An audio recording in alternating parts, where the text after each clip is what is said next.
Welcome to the AI Explainability, Interpretability, and Transparency in Finance panel here at the AI in Finance Virtual Summit that's brought to you by Rework. My name is Antonio Fazzolari, and I will be your moderator for today's session. By way of introduction briefly, I am a banking and financial markets subject matter expert at IBM. In my current role, lead financial services solutions sales for the Americas in our cloud and cognitive platform business. And in my role, my primary responsibility is to educate the industry about IBM's data and advanced analytics solutions and help expand IBM's agency, business, and voice in this tremendously vibrant market. I'm very delighted to host what I think is going to be a very informative panel. I've got some excellent expertise, practitioners, and domain experts on the panel, so I think it's going to be very valuable. I will stay after the end of the panel discussion and be available for any questions. So feel free to submit your questions, and happy to answer them as I'm sure the panelists will be. So what I'll do now is transfer or get to the introductions. We have three panelists. I'll just briefly mention them by name. First up is a practitioner who works at the Royal Bank of Canada, Swapna Malakar. Swapna is a product lead for R&D in the cards and payments technology part of the bank. We have Natalia Bailey, who joins us from the Institute of International Finance, where she's an associate policy advisor for the digital finance department. And Chris Mers, and Chris comes to us from MasterCard, and Chris is a VP of Security and Decision Products at MasterCard. So what I'll do now is just sort of turn the audio to each of the panelists to give a brief introduction. So why don't we go in alphabetical order? And so Natalia, why don't you start by introducing yourself, please? I'm Natalia Bailey. I'm a policy advisor at the Institute of International Finance in the Digital Finance Department. So in the last 4 years, we've been looking at how machine learning has been used by our member institutions. And we've done so via surveys. And so we've looked more so at the using credit risk, anti-money laundering, fraud, but we've also looked at explainability, interpretability, bias, and ethical issues, since that came in a lot of the discussions we have with supervisors and regulators back when we did our first survey. So yeah, that's my main focus at the IF. I also focus a bit on just data issues as they relate to new technologies. Swapna, you're next in the alphabetical order. Please introduce yourself. So I am a product lead at Royal Bank of Canada. I lead product in the cards and payments part of the business. And prior to this role, I have been a part of the investments business as well, where we created financial products and solutions using machine learning and AI and a host of other new technologies to drive personalization for our customers and our clients. And even before that, I worked at a startup that provided insights, data intelligence insights to our enterprise clients. So that's been my experience with using AI from a product standpoint. And as a product manager, I feel we always get blindsided by creating products and solutions to solve customers' challenges, but then we don't think about how technology should be used ethically, and ethics can mean a lot of different things. It can mean transparency, it can mean being fair and unbiased, it can mean being accountable, and that's what this panel discussion is about. So happy to be a part of it. Great, thank you, Swapna. Delighted to have you. And finally, Chris Mers. Chris, please, brief introduction on yourself. Yes, I'm Chris Mers. I work at MasterCard. I've been there for 18 years. The first 6 or 7 years I worked in cardholder engagement, so that meant like loyalty solutions, recommender systems and things like that. But for most of the last 12 years, I've been in what we now call cyber and intelligence solutions. I lead about a half dozen teams across MasterCard, the CNI division, Cyber and Intelligence Solutions division, including the data science teams from Brighterion, which was an acquisition we made a few years ago of a longtime partner. All those teams build and deploy real-time models for things like smart authentication, reducing friction in the authentication space, providing decision intelligence for authorization of transactions, and also protecting with our safety net against mass fraud attacks. We also have other endeavors emerging in AML and also new verticals like healthcare, fraud, waste, and abuse, as well as issuer support for credit delinquency. And my background is in machine learning. Excellent. Thank you. Sorry for interruption. Thanks, Chris. This is great. So as you can see, we have all areas covered by the experience, expertise, and knowledge of this group from industry, from the policy side, and also from the technology solution side.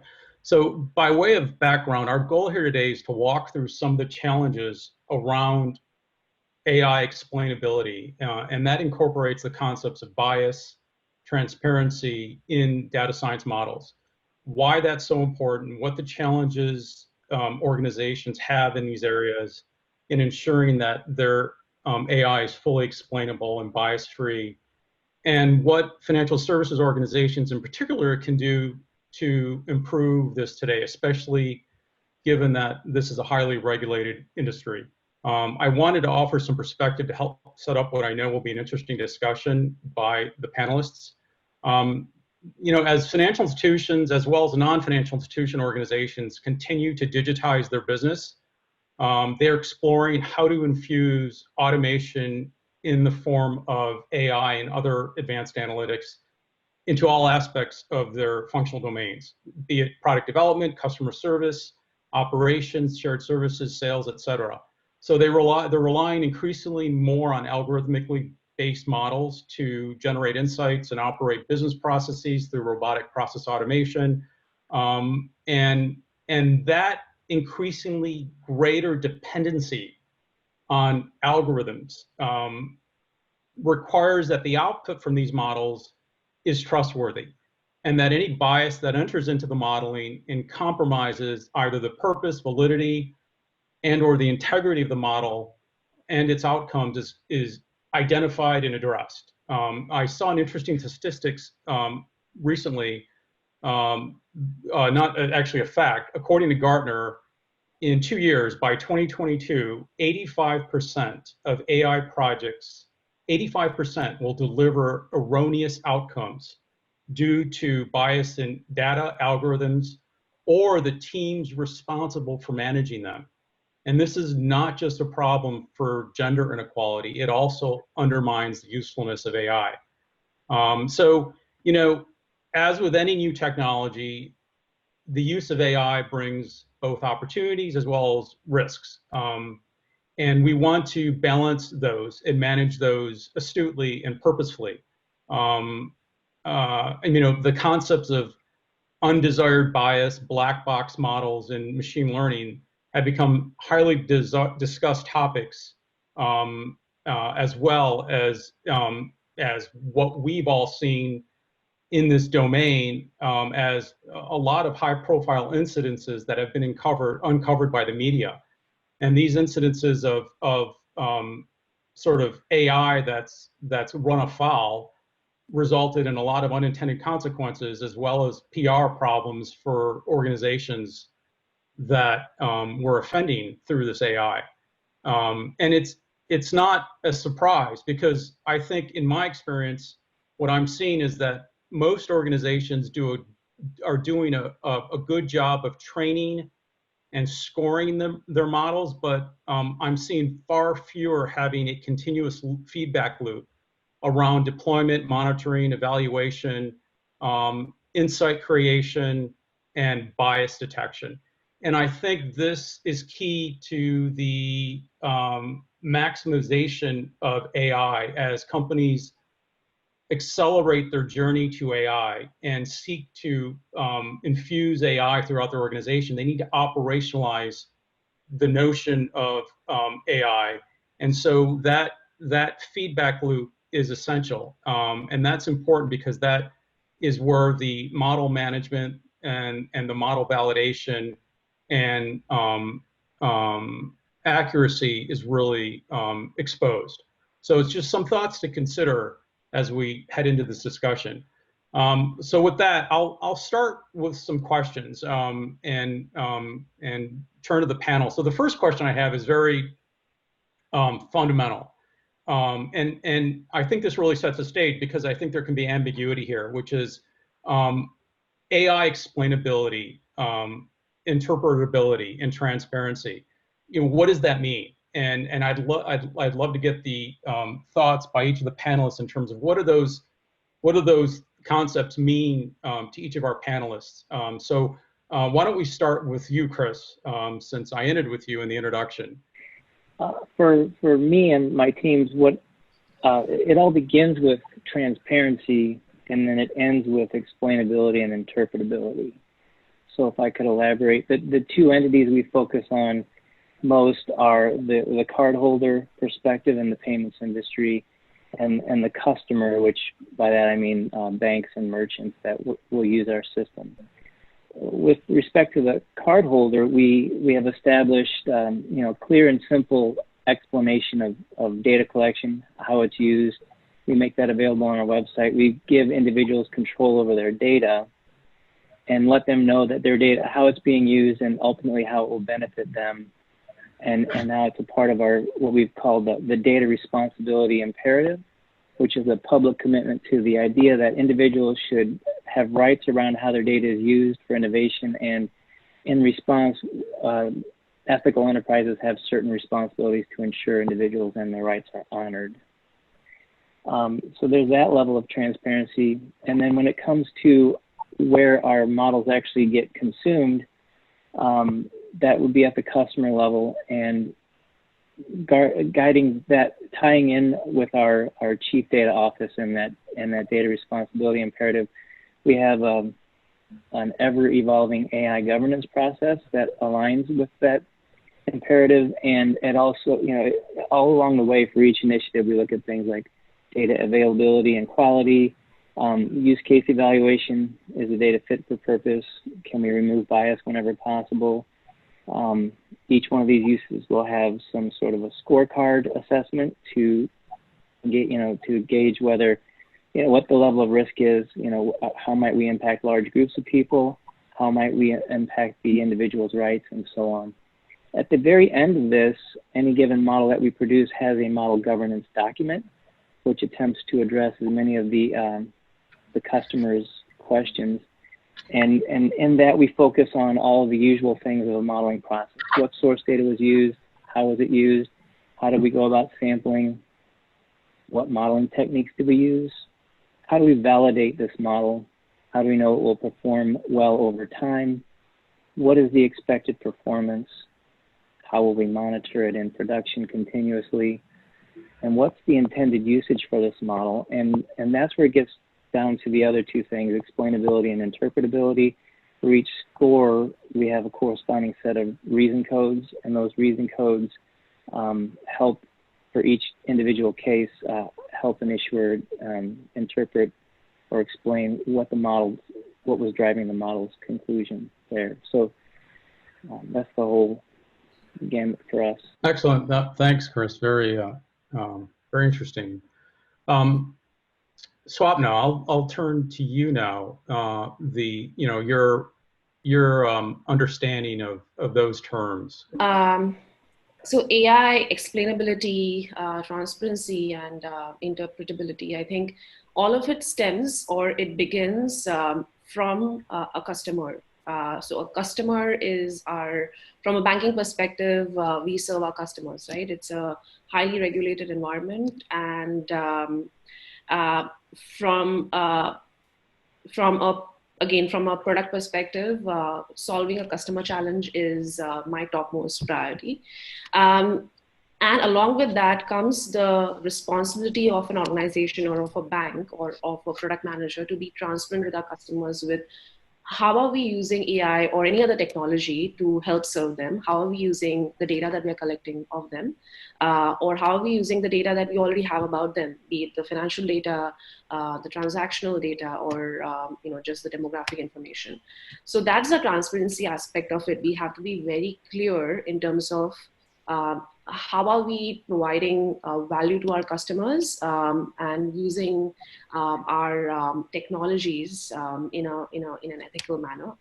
And in terms of explainability, I feel AI is a nascent technology. We are still iterating on it. Even our customers don't really understand it. Our topmost priority is to provide solutions and experiences to our customers without them having to realize or understand the technology behind it. That the solution has to be seamless enough. But at the same time, when a technology is providing them a decision, it's providing them a result, we should be able to explain it to them in terms of how that decision was made, of what parameters and factors were used to form that decision that is impacting their financial life. Over the last many years, organizations all over the world are trying to solve this paradigm, right? This AI being a black box paradigm. They are trying to create solutions to reverse engineer the problem and to get to the source factors that determine the decision produced by an AI algorithm. And I would say the third part being just being accountable, which a lot of practitioners don't talk about. Even though a system is producing a result, it's the responsibility of an organization to be accountable for that result. You can't just put the decision or put a disclaimer in your terms and conditions. So yes, so the terms that you mentioned, they mean a lot of different things, depending on the context and the problem that you're trying to solve for the customer. That's right. Yeah, and I, just to add to that, and then I'll turn to Natalia for her opinion on this. But just to add to that, I'm seeing there's a coalescence happening at the regulatory level around hardening at least what it means from a reg perspective, or how do we, within our jurisdiction, our geographical jurisdiction, whether it's the EU zone, whether it's ASEAN, whether it's the Americas, South, North America, getting some concrete foundational parameters in place around this. And this is this is really laid, it's really brought to the forefront through catalyzing capabilities like open banking, right? Open banking is a force that is really changing the landscape of financial services, as all these FIs, the traditional banks as well as the non-banks are digitizing and borrowing from the precedent that was set by regs like GDPR and PSD1, PSD2 out of the EU.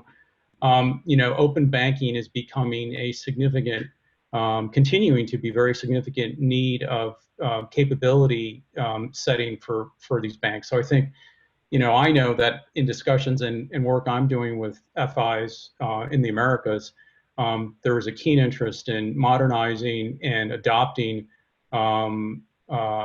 capabilities that enable them to exploit what open banking will mean, and balancing the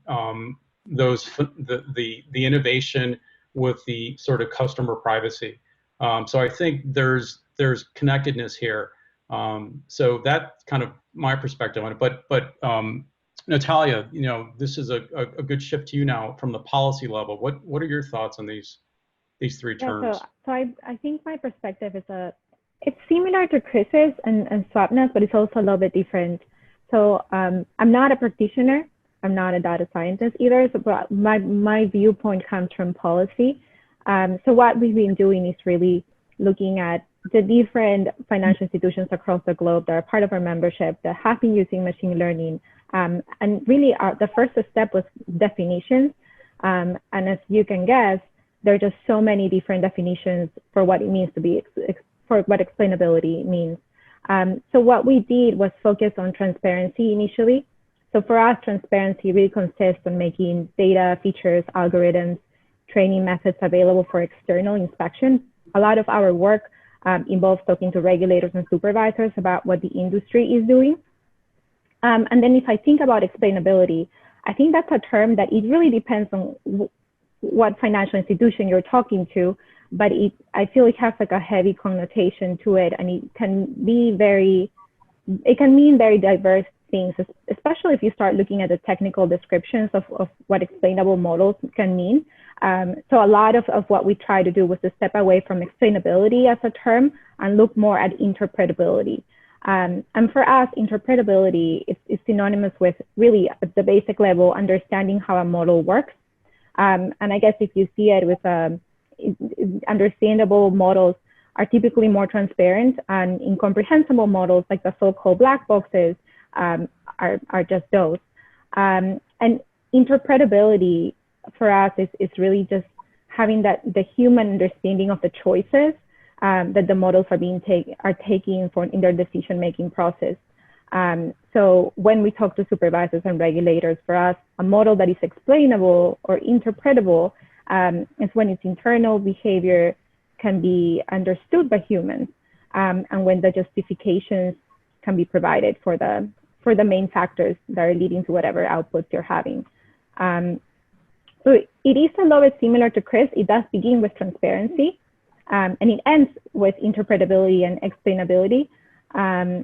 And it does have the customer, like Swapna mentioned, very much in the forefront in our discussions. Excellent. Good perspective. That's an interesting perspective. So, since we touched on just sort of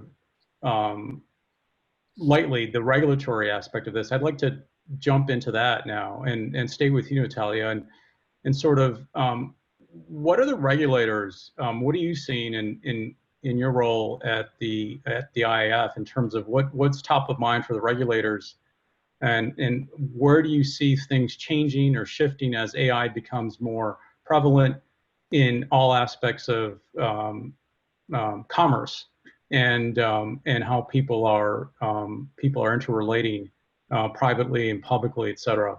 So, what do they look for when they're engaging or when they're reaching out to customers or to FIs and trying to sort of set parameters around AI? What are the things they're most interested in? Maybe this is not what we're hoping to hear, but I think they want responsible usage. I think, and I mean, for example, last week we had discussions with the U.S. Federal Reserve and some of the other U.S. agencies, as well as the European Banking Authority. And we were talking about machine learning, but it was more within the scope of machine learning governance, which I think Chris mentioned at the beginning. But they really, I think they expect the same type of full professional mastery of machine learning as they expect of any other technical tool that a firm may be using.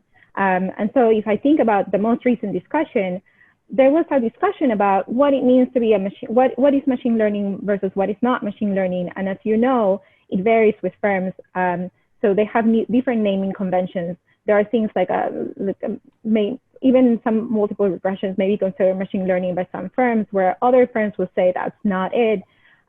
So really, I think it goes back to just having sound controls no matter what it is. And I think that's the way the regulators and supervisors have put it to us. And I think about the US, the view is that SR 11.7 covers machine learning models as well. And so from the discussions that we had recently, the focus has been more on bias, discrimination, as it is included in validation and testing. But they always are, I think now more so than in previous years, they're being really careful about not tampering with innovation. So in the discussions, they're saying, this is what matters to us. We care about bias and discrimination, how you're including it in validation and in testing, but we really don't want to tamper innovation. And to give you just an example, one of the firms that raised a view during our most recent meeting said that, they're pure machine learning models. At the end, they are examined the same way. And the concerns that the supervisors bring up are the same concerns that are appropriate to all models. Having said that, the difficulty in explaining processes, like the explainability topic that we are discussing, it's really important to firms. Like in our last survey that we did, that was one of the top 2 challenges the financial institutions chose of the reason why they are not using machine learning yet, or the reason why they haven't overcome, like they haven't actually put it into production. They may just have pilot projects in place. So it is a real concern, but I think the viewpoint of supervisors is not so much on the whether it's machine learning or not, and more just robustness of models. Yeah, interesting. Thanks for that perspective. Chris, at MasterCard, I know MasterCard's role in the industry is one in which you're front and center between the issuers, the merchants, and the regulators, and the role you play in balancing sort of the considerations and needs from each of these parties and constituencies. Sure, I agree with Natalia. The definitional aspect of it is interesting. They don't always use the terms like machine learning and artificial intelligence. Sometimes they use something more generic sounding, like anything that captures the non-deterministic or probabilistic algorithms. They'll use that kind of phrasing, and data-driven algorithms and so on, so that you can't wiggle out of it just because you're not doing machine learning or something like that.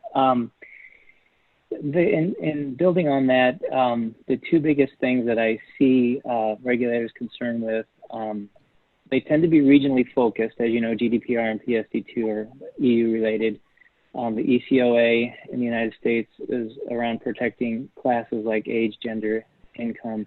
So one of the big things they're concerned with is this disparate impact to groups of people, and AKA bias. So what they're looking for is robust governance and explainability. So they're concerned with bigger things than just that part. They're also concerned with the data flow and storage itself, and that brings me to my second point, which is they're very concerned with data nationalism.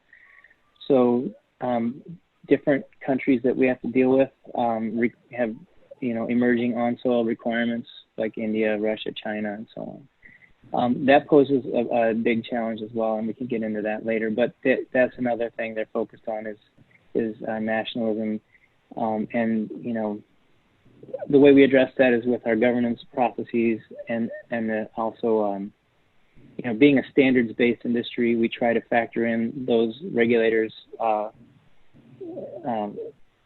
requirements and those regulations, like PSD2, for example.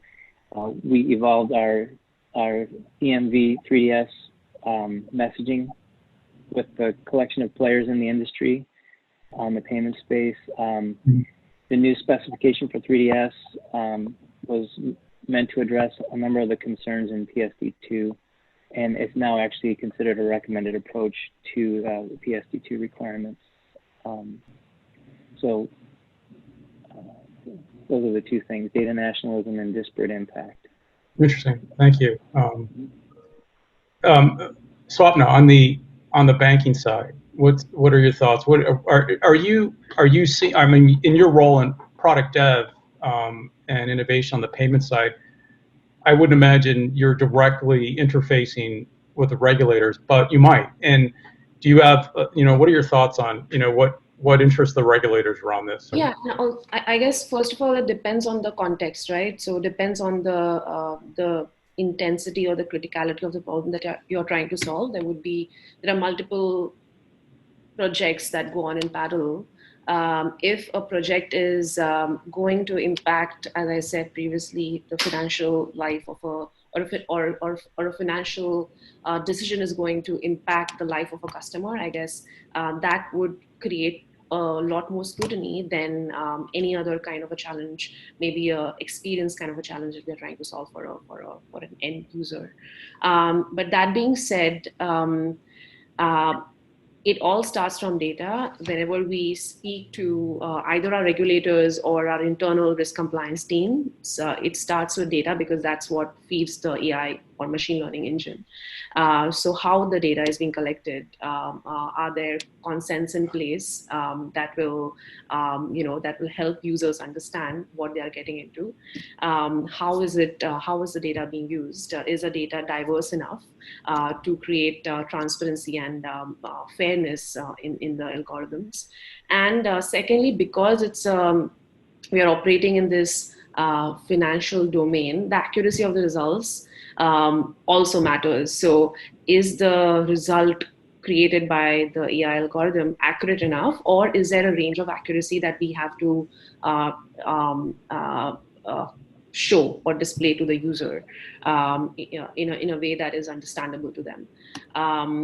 I guess these two would be the most important factors, starting with the data and then going towards accuracy and fairness, the bias, the unbiased approach of it, as well as a lot of other things then come on in parallel in terms of explainability. Are we able to explain the results of the AI algorithm, etc.? So. Thank you. So, I mean, everyone's perspective on this is I think it's all very complementary, and it's interesting. So we know why the ability to explain what AI is achieving decision-wise and why that's important. So why are firms not better at it? You know, what's stopping them from being able to deliver in this manner such that they can minimize, limit, or eliminate bias from happening? Now, obviously, you know, there's the technological, statistical, non-animate, the non-animate aspect of this, and then there's the animate aspect of this, which is human. So, Swapna, I'll stay with you. So, you know, what are you mentioned a couple of things like the type of data, the diversity of the data, the extent of data that's available. Those would strike me very directly as, you know, if you have good training data and it's diverse enough, then you can minimize unintended biases that are happening. So what do you think? I mean, are there other factors that are contributing to firms not being able to do this better? Is it a skills issue? Yeah. First and foremost, it starts from awareness. Even a highly regulated industry or an organization such as a bank might not be aware of the practices that need to be put into place when executing a new technology. So awareness is one of the most important factors in AI explainability getting hindered during the process. Once executives and the product teams and the stakeholders are aware that, okay, we need to put practices and processes in place in order to be able to better explain the results of an AI algorithm or to create transparency in our models. I think it then leads down to how do we, you know, what's the solution? How do we create those that governance or maintain that governance in place? And right now, I feel the technology itself is at a very nascent stage, even though we have advanced in it in different ways. It's still at a very nascent stage. We're able to solve very pointed problems using AI. AI is not general enough right now. And at the same time, AI is a technology that helps us in finding these hidden patterns in the data set. It might mean billions of documents. It might mean trillions of disparate data sets. And AI is able to find those hidden patterns, which a human mind won't be able to find accurately or easily. And I think hence it's difficult to sort of explain or interpret the results of an AI algorithm. And I guess it will take some time for organizations across the world to figure out how to best reverse engineer, as I said before, an AI algorithm, right?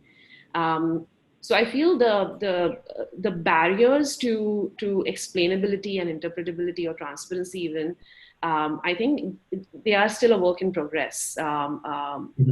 And, you know, as the technology gets more refined, we would come to a stage where we would have those clear-cut governance and clear-cut practices and policies in place. The theme of governance is obviously essential to this, and I see in my work a lot of interest in technology that will help them govern the modeling process more effectively, right?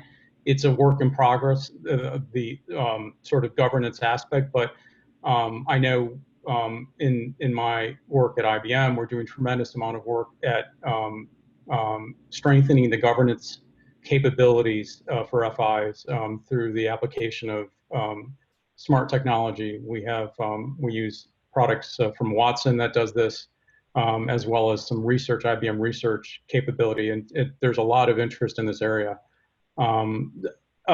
Natalia, what are your thoughts on this in terms of how firms can,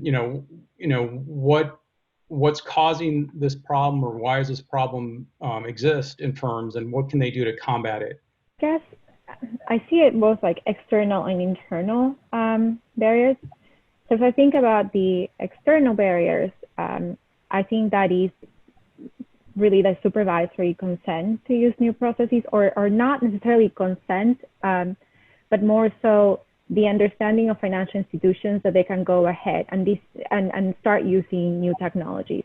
This is less relevant, I think, in the US, but more relevant, for example, in Europe, where traditionally, I think in the US, I'm not even supposed to say this, but in the US, typically firms go ahead and start using new technologies and start new processes in place, and they sort of wait for regulators and supervisors to tell them, hey, wait, stop.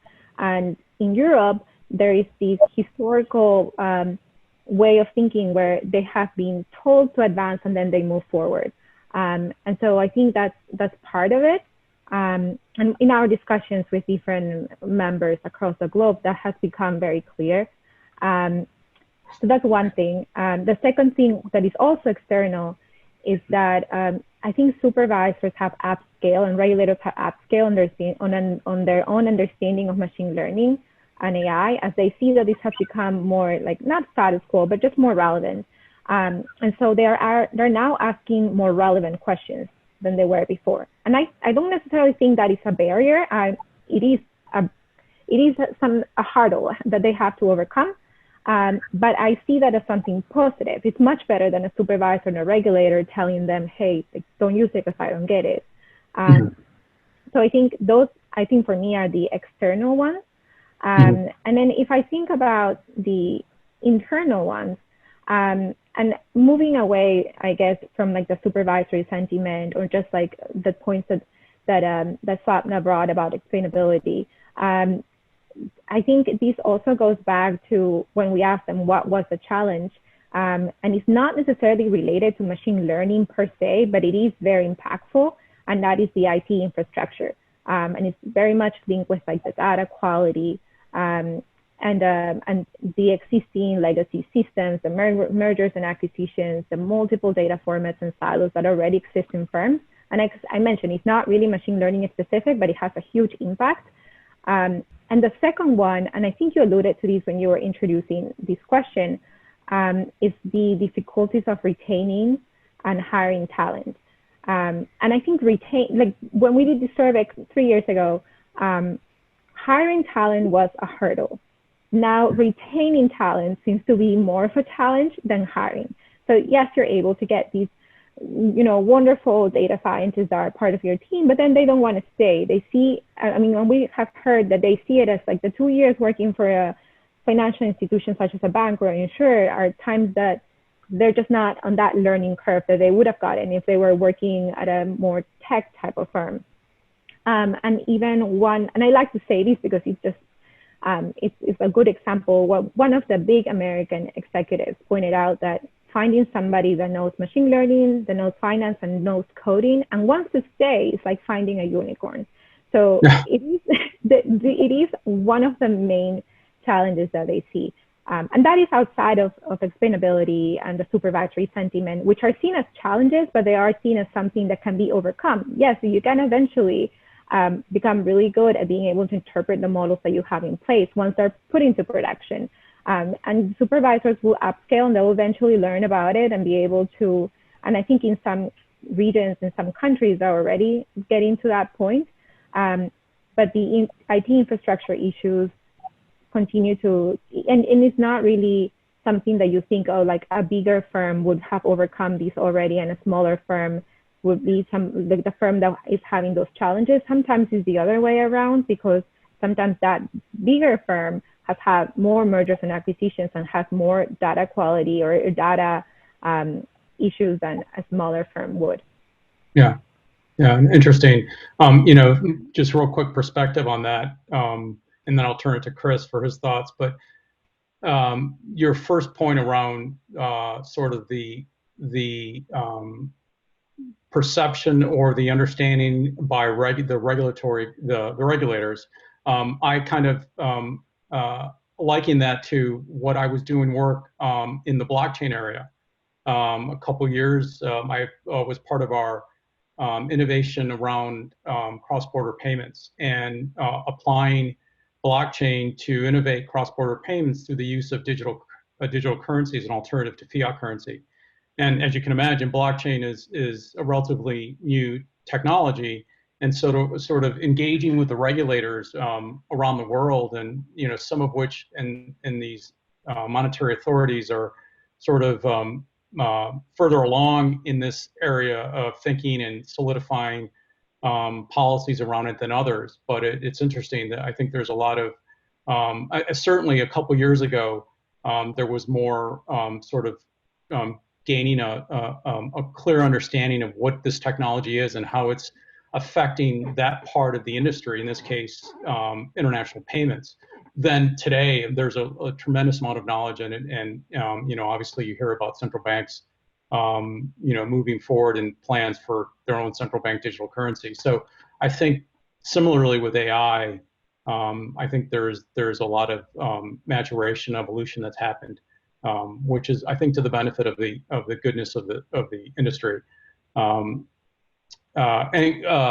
Chris, your thoughts from your experience at MasterCard? A couple of things stand out when I think about what hinders us from delivering explainable AI. One of them is regarding regulators and helping them to see it's less a problem of them understanding the models per se, and more a problem of them not fully understanding the impact of their regulations.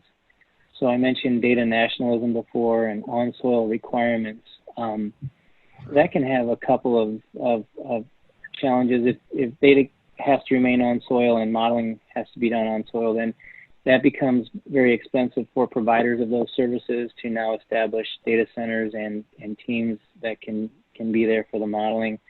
And also inadvertently can have a negative impact on the very consumers that they're trying to protect. So, for example, if in an extreme case, a region or a country cordons itself off in a data sense, that keeps us from delivering explainable models, because fraud knows no boundaries, and a lot of attacks tend to morph over time and can become cross-border, for example. And so if you're not really able to pass those insights along, you can't explain something that you can't see, right? So those artificial barriers, a challenge to present to the regulators how they could potentially negatively impact the consumers they're trying to protect. When it comes to the real details of model governance, a lot of the times regulators will leave that to the parties involved. So in our case, the issuers and merchants. And for us, the biggest barriers there are, the arduous task of stepping through the model governance process. Each issuer may have their own process. It can take quite a bit of time. And along the way, you're trying to earn their trust, gain their trust in the model and the process that you went about to build it, but doing that without divulging any intellectual property. So there's a fine line you have to walk there. And also, the explainability is key, and that, one of the concerns that you see, especially like from merchants, is they want to know that you're going to pass along insights, not sensitive data, right? So if they agree to this 3DS 2.0 payload, they want to make sure what we pass along is really more along the lines of insights versus the actual data. So knowing where the data should stop flowing in the raw form and just pass along insights is a key point to earning their trust. And then also, as I mentioned before, trying to align your reason codes to the regulations. So for example, in the PSD2 regulations, they have a requirement to understand the payer, the environment, and the payee. So we've devised the reason codes that we pass along to fit into those different parts of the larger context and enable anyone who uses our models to be able to explain and have that accountability going forward. Yeah, I think, in what you've described, I'm relating that to what I'm seeing in work with financial institutions, and that is there's certainly a movement towards codifying and systematizing AI past the innovation step. So past the point where it's innovative and the model is deployed, they want to, as part of an integrated platform, so to speak, incorporate strong governance, that feedback loop I talked about at the beginning, and ensure that, and especially for business, I think the non-technical parts of organizations are very increasingly interested in having control over, to be able to measure models as the data change, to understand that the models, if they're indicating a bias, and to be able to get ahead of that. And I know at IBM we have a number of really strategic offerings around this. One is through our research group. We have something called an AI Fairness 360 technology solution to help identify models, biases in models, and other technology through our Watson offerings. So it's very interesting, and I think it's if I could sort of wrap this together, it seems to me like, in this multi-everything landscape that we are engaged in our various roles, whether it's in industry, whether it's in governmental policy, the data governance functions and related processes need to be deeply revisited, and are being revisited to address appropriate enterprise-wide management of data, right? Trusted data, and to ensure security and compliance across the life cycle of data. I think that analytics governance is key toward achieving the goal of explaining decisions and mitigating undesired bias in these ML models. Because if it's not identified, if bias in AI is not successfully addressed, it runs the risk of perpetuating and potentially amplifying biases in our society.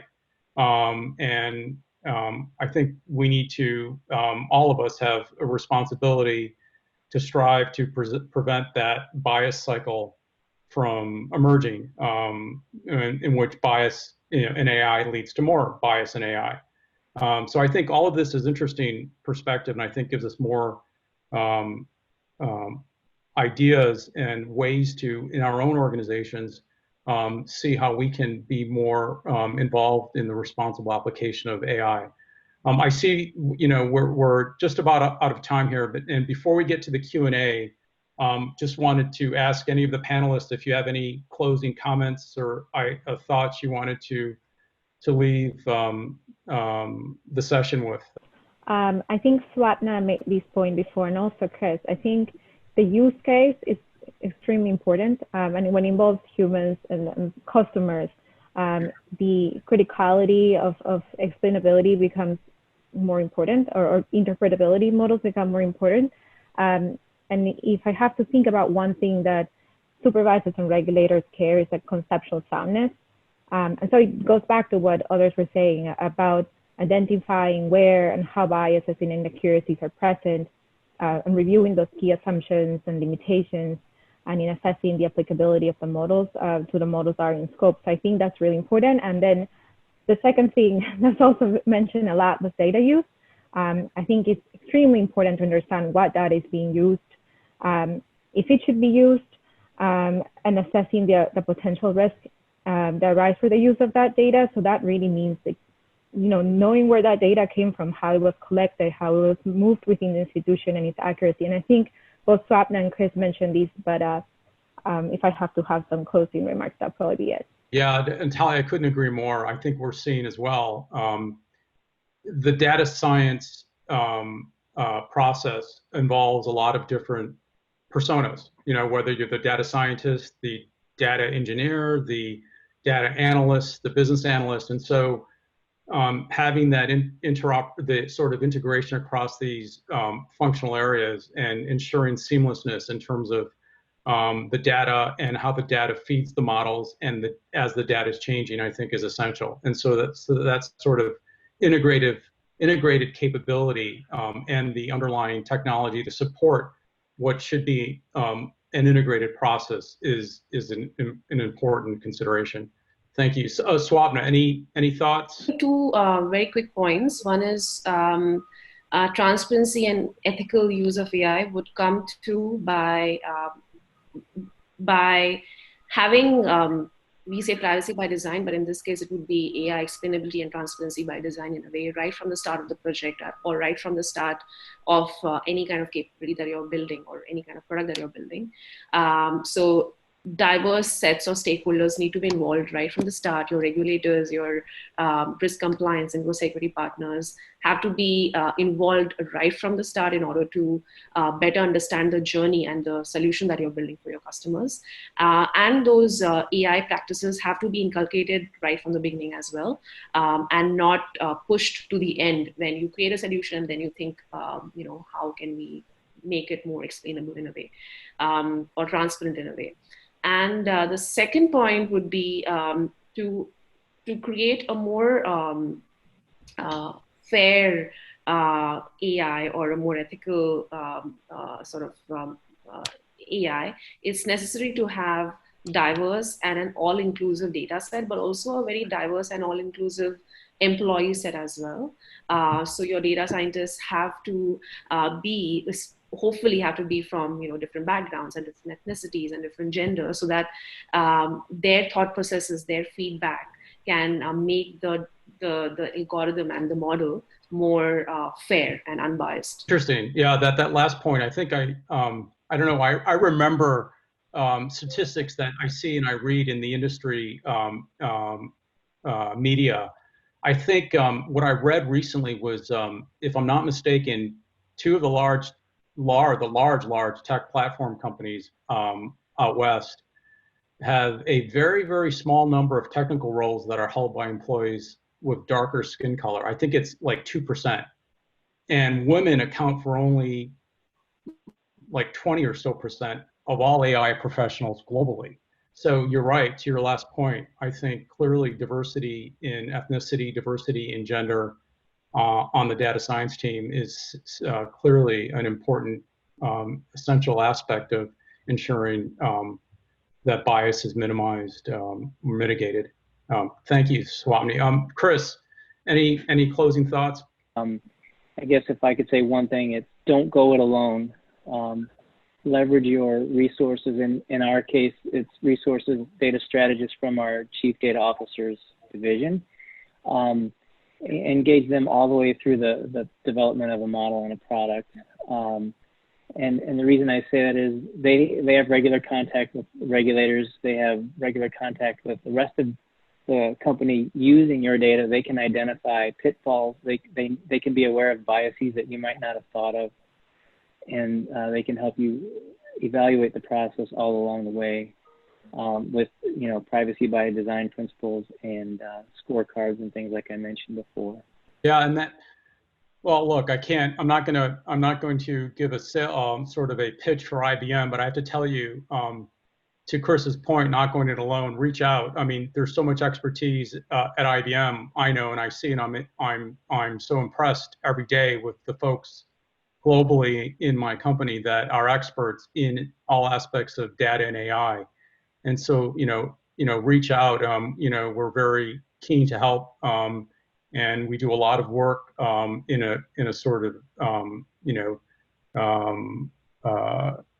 gratis basis to help you understand data and AI, and we have very, very talented data scientists and tremendously powerful technology. So yeah, definitely reach out to expertise because we have a lot of it in our organization, and I know others do as well. So I think we're out of time here. In fact, we probably went over, but a warm thank you, sincere warm thank you to the panelists for making the time and providing us their expertise and thoughts on this area. Thank you everyone for joining us today. I will stay on and am available to answer any additional questions. Again, thank you very much, and I'll end the session now.